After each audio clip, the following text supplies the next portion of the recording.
தளபதியை பிடிக்காதவர்கள் கூட அவங்க வைக்கக்கூடிய ஒரு பாசிட்டிவான அப்ரோச் என்னன்னா 200 கோடி ரூபாய் சம்பளம் வாங்கக்கூடிய ஒரு நடிகர், தமிழ் சினிமாவின் நம்பர் 1 நடிகர், உலகம் முழுக்க உங்களுக்கு கோடிக்கணக்கான ரசிகர்கள், இவ்வளவு மார்க்கெட் இருக்கக்கூடிய ஒரு நடிகர் அதை வேணான்னு ஒதுக்குறாருன்னா கெத்தியா அந்த மனுஷன்.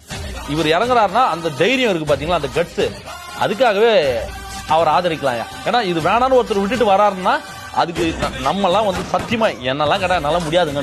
நம்ம எல்லாம் வந்து ஒரு சேஃப் ஜோன்லயே இருப்போம், ஒரு வட்டத்துக்குள்ளே இருப்போம். நமக்கு இது போதுமோ, வாழ்க்கை முடிச்சுக்கலாம், ஒரு கம்ஃபர்டபுள்லயே நம்ம வந்துடும். அதான் ஏன்னா அரசியல் சினிமா விட சினிமால வந்து ஒரு 10 பேர் கத்தி வீசுறான்னா 1000 கத்தியும் நம்மளை நோக்கி வரும். அரசியல்ல எல்லாத்துக்கும் பதில் சொல்லி ஆகணும், எல்லாத்துக்கும் ஒப்பீனியன் சொல்லணும், எல்லாத்தையும் அவர் பாத்துக்கலாம் தானே வராரு. சமாளிக்க முடியும். அந்த தன்னம்பிக்கை கான்பிடன்ட் லெவலுக்கு அவர் எவ்வளவு இருக்கும் பாருங்க. இவ்வளவு ரசிகர்ல வேணாம், நான் அரசியல் எனக்கு சினிமா போதும்னு அந்த முடிவெடுக்கிறதுக்கு ஒரு தனி கட்சி வேணும் இல்லையா, அதை வந்து மக்கள் அதை பாக்குறாங்க. அதுவும் ஒரு பாசிட்டிவான அப்ரோச்சா எல்லாரும் பாக்குறாங்க.